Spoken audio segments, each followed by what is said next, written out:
আসসালামু আলাইকুম ওরহমতুল্লাহি ওবারাকাতুহু। আমি doctor Saidur Rahman Saeed, ECG study and solve and treatment of the heart disease এই গ্রুপের অ্যাডমিন অ্যান্ড ফাউন্ডার, মাদারীপুরবাসীর জন্য চিকিৎসা সেবা এই গ্রুপের অ্যাডমিন অ্যান্ড ফাউন্ডার। আজকে আমরা আলোচনা করব খুবই গুরুত্বপূর্ণ বিষয়, সেটা হলো ইসিজি শেখা কেন প্রত্যেক ডাক্তারদের জন্য ফরজ। আপনারা আশ্চর্য হয়ে যাবেন যে আসলে কেন এটা ফরজ। যে আমি মনে করি এটা ফরজ, আমি এই জন্য এটাকে ফরজ মনে করি, কারণ যে ডাক্তার সাহেব সে তার রোগীকে চিকিৎসা দিবে, যদি সে ইসিজি সম্পর্কে তার ধারণা না থাকে, তাহলে এই রোগীর জীবন যে কোনো সময় ঝুঁকিতে, চরম ঝুঁকিতে, এমনকি রোগীর মৃত্যুও হতে পারে। সুতরাং ইসিজি শেখা এবং ইসিজি জানা প্রত্যেক ডাক্তারদের জন্যই এটা অত্যন্ত জরুরি। এখনই আমাকে একজন ডাক্তার সাহেব সে আমাকে তার ইসিজি, তার একজন রোগীর ইসিজি আমাকে পাঠালো। এই ইসিজি দেখুন, তার নুন কেসব আগে থেকেই হাইপার টেনশন ছিল, আগে থেকে তার হাই ব্লাড প্রেশার ছিল এবং তার ডায়াবেটিস ছিল। এই ইসিজিটা আমি আপনাদেরকে দেখাচ্ছি যে ইসিজিটা কত ডেঞ্জারাস এবং কত ভয়ানক। এখানে আমরা লিমলিটটা যদি দেখি, লিমলিট 1, 2, 3, আমি বলে নেই, এই যে রুগী সে ডাক্তারের কাছে আসছে শুধু ভাটাইগো এবং শ্বাসকষ্ট নিয়ে, অন্য কোনো তার সমস্যা নাই, শুধু ভাটাইগো এবং শ্বাসকষ্ট, শুধু অনলি ভাটাইগো এবং শ্বাসকষ্ট, অন্য কোনো সমস্যা নাই, বুকে কোনো ব্যথা নাই। কেন নাই? কারণ এই রুগীর আগে থেকেই আমি বলেছি যে ডায়াবেটিস ছিল এবং উচ্চ রক্তচাপ ছিল, অথচ এখন তার ব্লাড প্রেশার মেপে পাওয়া গেল 100/60, মানে উপরেরটা 100, নিচেরটা 60, মানে নিচেরটা একেবারে বর্ডার লাইন, এই 60-এর নিচে নামলে সেটাকে আমরা হাইপোটেনশন বলি, আর উপরেরটাও কমতে কমতে 100-তে চলে আসছে, তো 90-র নিচে নামলে সেটাকে আমরা হাইপোটেনশন বলি। তো এই রুগী দেখেন, যেই হার্ট অ্যাটাকটা হয়েছে এটাকে ইনফেরিয়র এমআই বলি আমরা, ইনফেরিয়র এমআই। এবং এই পেশেন্টের যে ইসিজিটা দেখুন, এই যে ইসিজি যদি দেখা হয়, এই ইসিজিতে চমৎকার খুব ডেঞ্জারাস সাইন আমি বলছি যে খুবই ডেঞ্জারাস। কেন বলছি দেখেন, এখানে 2, 3 ABF, খেয়াল করুন, যারা মেডিকেল স্টুডেন্ট এবং ডাক্তার রয়েছেন তাদের জন্য খুবই গুরুত্বপূর্ণ এই ভিডিওটি। এখানে 2, 3, 2তে আমরা কি পাই? 2তে আমরা দেখতেছি যে এখানে পেশেন্টের এসটি সেগমেন্ট এলিভেশন রয়েছে, এখানে অনেক এসটি সেগমেন্ট এলিভেশন রয়েছে। 3তেও এসটি সেগমেন্ট এলিভেশন রয়েছে, প্রায় 4 মিলিমিটারের মতো এসটি সেগমেন্ট এলিভেশন রয়েছে, এবং এখানে এবিএফেও এসটি সেগমেন্ট এলিভেশন রয়েছে। তাহলে আমরা দেখলাম যে পেশেন্টের 2, 3 ABF এ ST segment elevation, that's mean inferior ওয়ালে এসটি সেগমেন্ট এলিভেশন। আর 1 এবং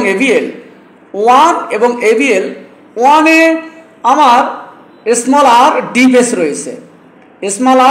রয়েছে, এবং এখানে এসটি সেগমেন্টটা হালকা এসটি সেগমেন্ট ডিপ্রেশন রয়েছে, এবং ABL যেটা, ABL এর তো ভালো এসটি সেগমেন্ট ডিপ্রেশন রয়েছে। আমরা যদি আইসোলেটেড লাইন বারের মার্জিনটা নিই, এখানে প্রায় 2 থেকে 3 মিলিমিটার মতো এসটি সেগমেন্ট ডিপ্রেশন রয়েছে। তাহলে আমরা বলতে পারি এটাকে ইনফেরিয়র এমআই।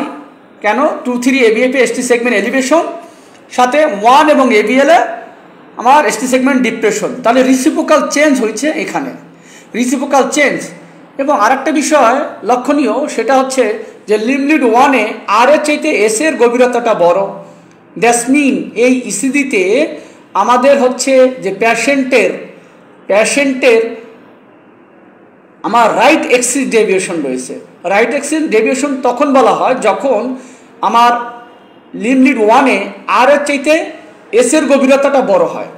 অ্যাজ লাইক 2তেও আর এর চাইতে এস এর গভীরতাটা বড়, তাহলে আমার এখানে আমরা বলতে পারি এক্সট্রিম এক্সিস ডেভিয়েশন রয়েছে। এবং লিমলিট এভিআর, যেখানে দেখতেছি আমরা যে পেশেন্টের লিমলিট এভিআর, এখানে যেটা দেখতে পারতেছি সেখানে দেখবো যে কিউআরএস কমপ্লেক্সটা আপওয়ার্ড রয়েছে, কিউআরএস কমপ্লেক্স আপওয়ার্ড। এবং আরেকটা বিষয়, সমস্ত কিউআরএস কমপ্লেক্সগুলো একটু হোয়াইট লাগতেছে, এখানে 1-এ হোয়াইট রয়েছে। এবং আমরা যদি দেখি রিদম লিড, যদি দেখি এখানে রিদম লিড নাই, কিন্তু আমরা যে কোনো একটা লিডে যদি তাকাই দেখবো যে আর একটা ইরেগুলার, রেগুলার নাই। কেন? এই আর থেকে এই আর যে দূরত্ব, এই আর থেকে এই দূরত্ব সেই সমান না, সমান নয়। এবং পেশেন্টের পিআর ইন্টারভালটা পিআরটা ওই রকম ক্লিয়ার বোঝা যাচ্ছে না, কিন্তু যতটা বোঝা যাচ্ছে যে এখানে একটা আমার পিভিসি আছে। কেন? এটা যদি দেখি এবিএফও যদি দেখি, এবিএফেও এই যে এই আরের যে ডিস্টেন্স, এই আরের সেই ডিস্টেন্সটা না, দ্যাটস মিন অ্যারিথমিয়া আছে। এবং আমরা যদি চেস্ট লিডে দেখি, চেস্ট লিড V1 দিকে যদি তাকাই, এখানে দেখেন ক্লিন কাট এম প্যাটার্ন রয়েছে, ক্লিন কাট এম শেপ, এম প্যাটার্ন, যেটাকে আমরা বলি RSR প্যাটার্ন অথবা ইংলিশ অক্ষর এন প্যাটার্ন, যেটা অন্যতম ফিচার অফ RBBB, যেটা রাইট বান্ডেল ব্রাঞ্চ ব্লক আমরা বলি। তাহলে এই পেশেন্টের আমরা কেন ডেঞ্জারাস বলছি?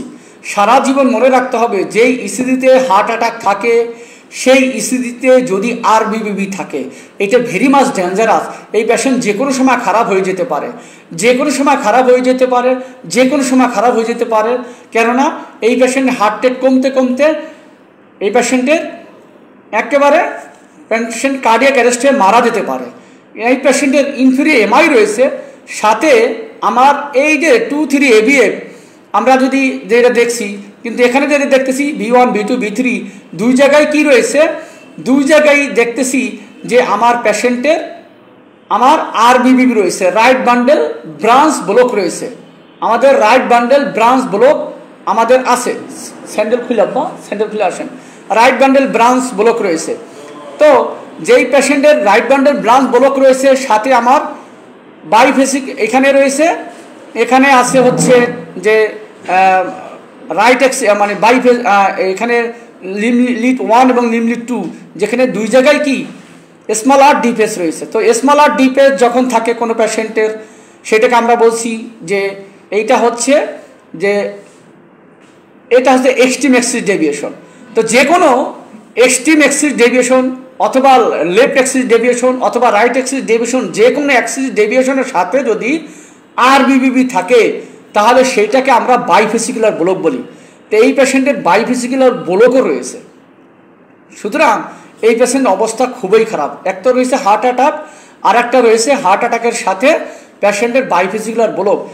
এবং এই যে বাইফেসিকুলার ব্লক থাকলে এই জাতীয় পেশেন্টের সাধারণত হার্ট রেট কমে যায়, এবং হার্ট রেট কমে যাওয়ার ফলে এই রুগীকে পেসমেকার ইমপ্লান্টেশনও করা লাগে। এবং এই রুগীর এই যে দেখেন এই যে বিপি ব্লাড প্রেশার কমে যাচ্ছে কেন, এর কারণটা কি? এর কারণটা হচ্ছে, যদি আমরা ইসিজি তাকাই সেটা যদি বুঝবো যে এই পেশেন্টের যদি রাইট সাইডেড একটা ইসিজি করা হয়, তাহলে এই পেশেন্টের RV ইনফ্রাকশন, আমরা যেটা বলবো যে রাইট ভেন্ট্রিকুলার ইনফ্রাকশন, যেটা সংক্ষেপে RV ইনফ্রাকশন। কেন আমরা এটা RV ইনফ্রাকশন বলছি? কেন? লুক লাইক লিড 2 হেয়ার, আমরা যদি লিড 2-তে দেখি যে লিড 2-তে ST সেগমেন্ট যে পরিমাণ রয়েছে, লিড 3-তে ST সেগমেন্টের পরিমাণ অনেক বেশি রয়েছে। এটা একটা অন্যতম ফিচার হলো RV ইনফ্রাকশনের।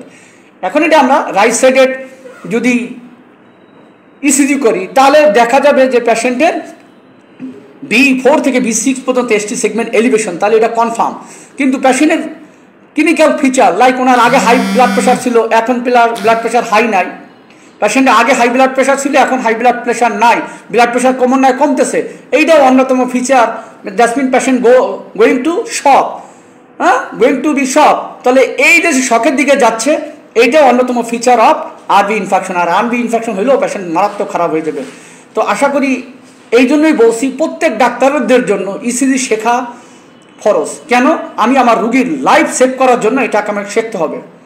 এই জন্য আমি বলছি, অন্য কারোর কারণ না, যে জাস্ট আমরা বলছি গুরুত্ব বোঝানোর জন্য, গুরুত্ব বোঝানোর জন্য। কারণ আমি যদি আমার রোগটা নাই ধরতে পারি, তা পেশেন্টকে কেমন তাকে চিকিৎসাটা দেব?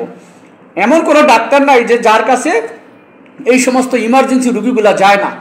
প্রত্যেক MBBS ডাক্তার কাছে যাবেই।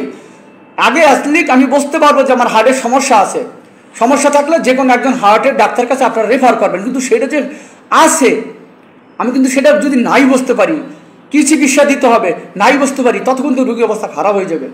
এই জন্য আমি ডাক্তার সাহেবকে ধন্যবাদ জানাচ্ছি যে সে আমার কাছে এই পেশেন্টের ইসিজিটা পাঠাইছিল, এবং ইমিডিয়েটলি তাকে আমি তার চিকিৎসা দিয়ে দ্রুত হাসপাতালে রেফার করার জন্য বলা হয়েছে। আলহামদুলিল্লাহ সে আমার কথা শুনছে এবং পেশেন্টের ইমিডিয়েটলি যে সমস্ত ওষুধ দেওয়ার কথা আমি এখানে বলছি সব ভুলেও কোনো অ্যান্টিহাইপারটেনসিভ দ্যাটস মিন কোনো প্রেশার ওষুধ দেওয়া যাবে না এবং কোনো নাইট্রোজেন দেওয়া যাবে না। দ্রুত হাসপাতালে রেফার করুন, যে কোনো সময় রুগী খারাপ হয়ে যেতে পারে, কেননা এই রুগীর পেসমেকার ইমপ্লান্টেশন লাগতে পারে, লাগার সম্ভাবনাই বেশি। তারপরে এই রুগীর ওই যে কার্ডিওজেনিক শক আস্তে আস্তে বিপি কমতে কমতে শকে চলে যাবে, যেটা অন্যতম ফিচার অফ আরভি ইনফ্রাকশন। তাহলে এইগুলি কিন্তু হাসপাতাল বা বাসা বসে ম্যানেজমেন্ট করা সম্ভব না সব জায়গায়।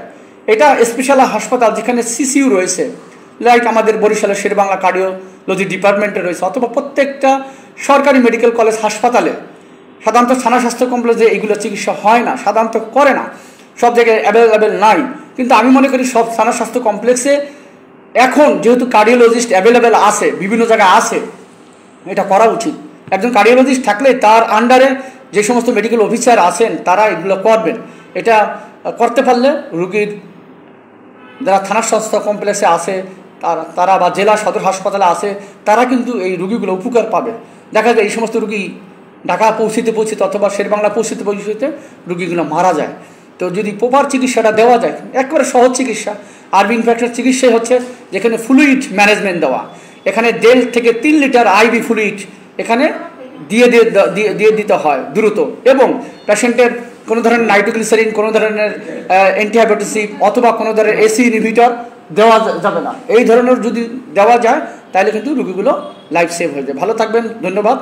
এখানে আজকে এই পর্যন্ত রাখতেছি। আসসালামু আলাইকুম ওয়া রাহমাতুল্লাহি ওয়া বারাকাতুহু। আবার নতুন কোনো ভিডিও